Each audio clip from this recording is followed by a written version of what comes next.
talk about composition. I give you some ideas of how to line up your paintings so that it looks so much more interesting. So let's take, for example, you want to make a nice painting of maybe an animal. Let's flip this up. If you're doing a tall tree, make sure that you have your canvas or your whatever you're painting on or drawing on, have your canvas portrait. Okay, so this is landscape and this is portrait. And I use portrait when I'm using tall objects. Okay, so say I'm using a tall tree.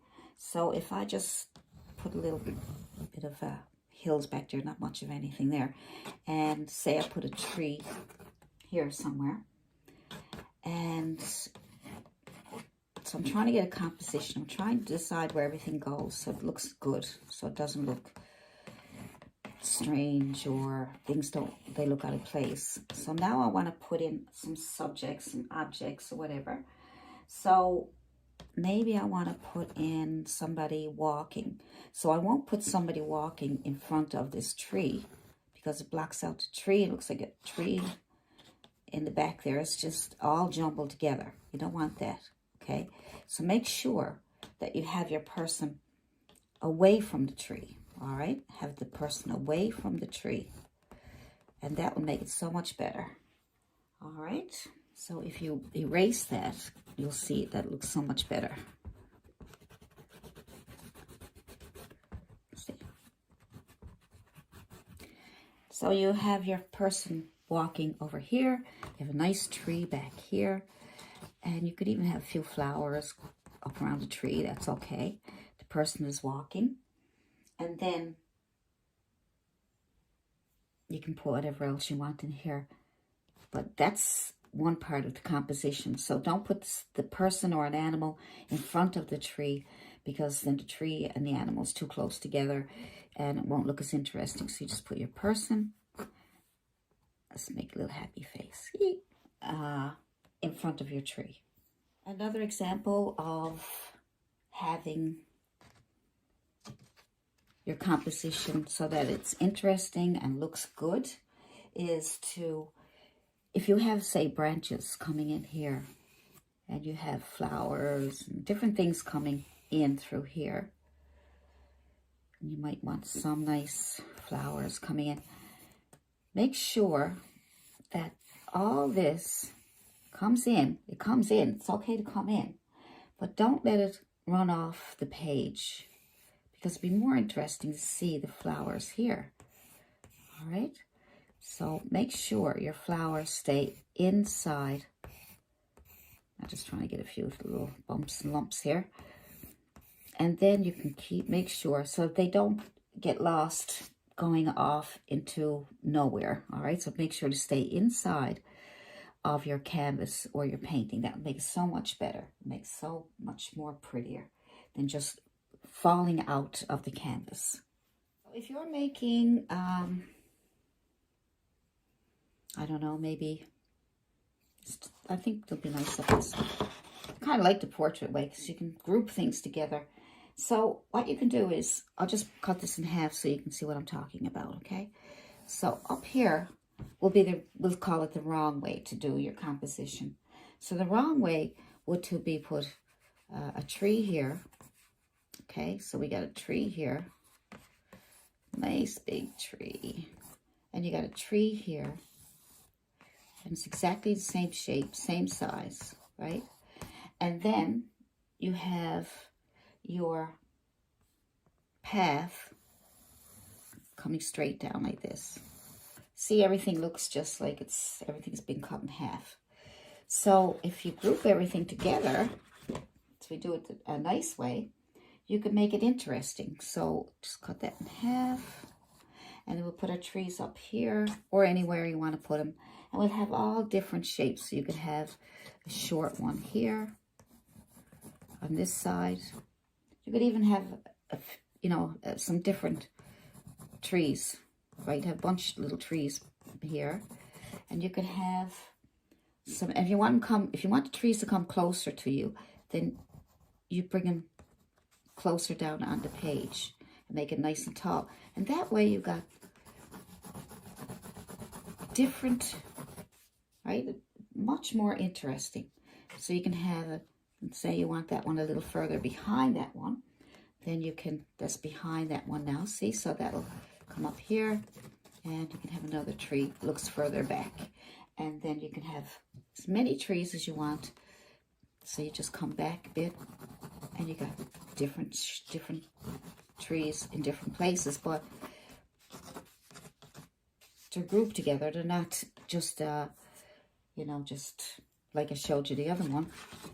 That's not very interesting, is it? So you got these group of trees, which is really, really nice. You might have something going on back here, maybe more trees in the back, maybe smaller trees. And then you can have, like, you can start your path or your water or your lake somewhere in the back here and make it tiny up here. And then you can come around and give it some interest by making it go like that. And then when you come down here, you can widen it out on the bottom, just so that it's got some kind of shapes going on, something more interesting, right? And that way it looks so much better than that. I will probably do a painting so I can show you a nice, I'll do a painting and lay out the composition for you. And that way you'll be able to see how pretty it is. You can see right away that this one here has got no interest. I mean, look, it's just two trees on either side. You got that there. Even if you put a couple of hills in the background here, you know, it's not going to be interesting because you don't have any trees. And if they were all the same size, they wouldn't look interesting. They have to be all different sizes, right? Because there's nothing going on here. They're all in the same place. They have moved. But if you move them down, you put little lines here, little lines like that, then that tree will be behind here. That tree will be here. That tree will be in front more. Be another tree back here. I use those little lines. I find really good when I'm doing trees, and or when I want to lay things out. I'll make lines so I'll know that this one's in front of that one, or maybe there's one right here. Maybe there's a tree here. It's a great way to start off your trees. Right? See that? See how you can even have another one here. Woo.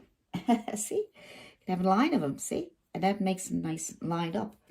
So, and you can make some taller than others, and you have some in between, right? So when you're doing trees, make sure they're all different sizes, okay? Now, sometimes you do get a forest with a bunch of trees in there, but make sure the tops, at least the tops, are different heights, okay?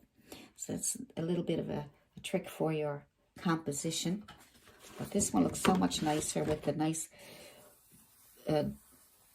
lake or whatever it is, a path, you know, gives us some shape, some style of interest that is coming from way back here and is moving around like that. You can even make it wider at the bottom. You know, you can change it up whatever way you want. And that makes it really interesting, see? You can always change things up, but as long as you get the main composition drawn. You can draw it in first and paint it after. Way to do composition, a nice composition, is if you overlap things. Like say you got some fruit on the table. You got some fruit on the table, so you got maybe apples and oranges or whatever. So you can overlap them, and that will give more interest rather than they just one here and one here, one here, one here, right? But if you overlap your objects, whether it's fruit, well, those are two the same size. I'd rather have a couple of different sizes. And or whether it's a vase, put some flowers. You can put a fruit in front of your vase, right? And that will make it so much more interesting.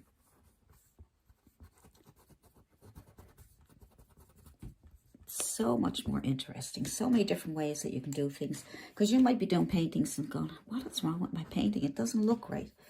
It has a lot to do with the composition, how you lay it out. And the colors. There's a lot to it. You know, people think they can pick up a brush and throw some paint on there. And sometimes they can. And then all of a sudden they're like, something don't look right. But if you overlap things, like you could even have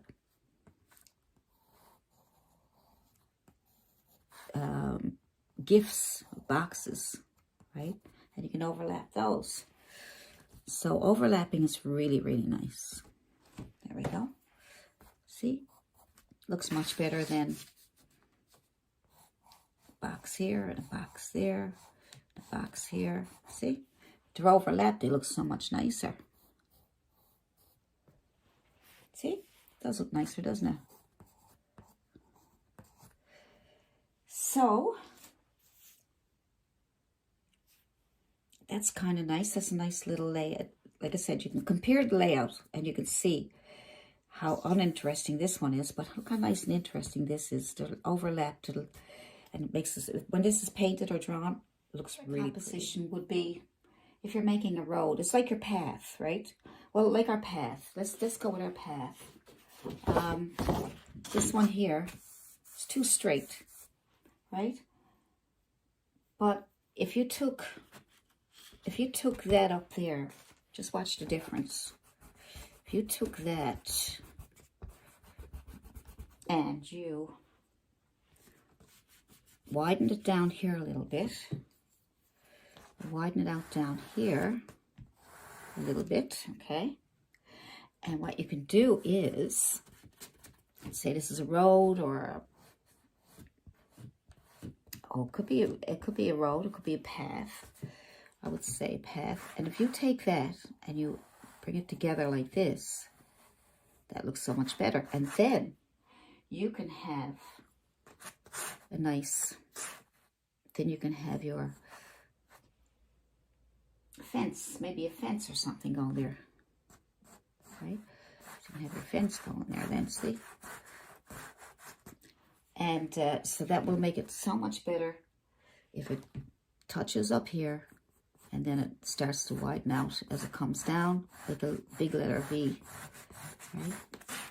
That looks so much better, right? So you could also have it that way. You don't have to, the other way, we made it nice and squiggly, and we went around, up around the bend for mystery of where it's coming from. And then if you have the straight one like that, you can certainly have it touching up here and then widening out as it comes down. And then you can have some trees, or you can have a fence here. So there we go. You could use a ruler to do this. It'd be much easier for you to use a ruler. So you look for the point, put a little dot in the center here, and then you can take that dot and you bring your lines to the dot, right? Like this. And then you widen it out, and then you, right? So now you got two straight lines, but yet it narrows in as if it's going off somewhere. And then if you want to add another line further away, still use that dot, and then you take your line and you draw that. And then now you got something to help you keep, in case you want a fence or something. If you want a fence, just stay within those lines, and then you got your fence. See? Or whatever you want to put there, right? Same over here. You can make an even wider line if you want. Oh, my ruler moved on me. Leave that out. Another way you can lay out your composition is if you want to bring somebody's eye up. Say you got a little house up here. Little house. And you have a little path or whatever, maybe some grassy area, maybe a little path. So the path will draw your eye right up into the house, okay? So you're walking up the path. So when you look at a painting, you'll see the path and then you see the little house because your eye is being drawn up to the house.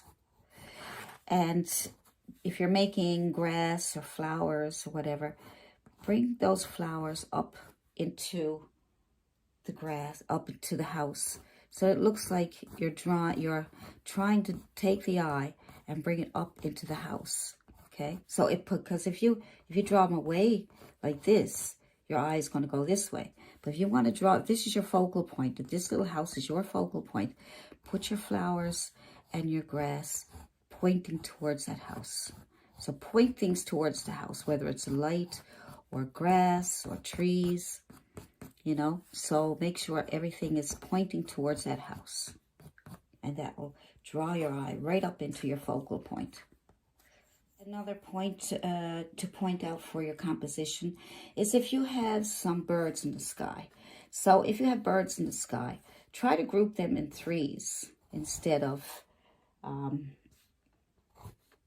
twos. 1, 2, 3. Okay, so you got 3 of them grouped together rather than have them spread out. You know, if you put 2 birds together, it's not going to be as interesting as the 3. See, you can see the difference already, right? Maybe a group of one, a couple of big ones, and then the smaller ones will be further away. So 1, 2, 3, maybe it's way back here, and maybe even 5, right, instead of 4. So you have more interest. So, but the 3 is always really nice, I find, with birds or animals. If you have some animals on the farm, you know, you could put your animals in groups of 3, you know, but don't have them all the same size now or looking the same way. Just group them all together in 3s, and then they will look interesting. So you got one there, and you got probably overlapping almost. Look at that funny little one there, isn't it cute? And then another one over here. So they look kind of cute when they're grouped together like that, and in 3s. So in pairs of 3s, try to keep that in mind. I was showing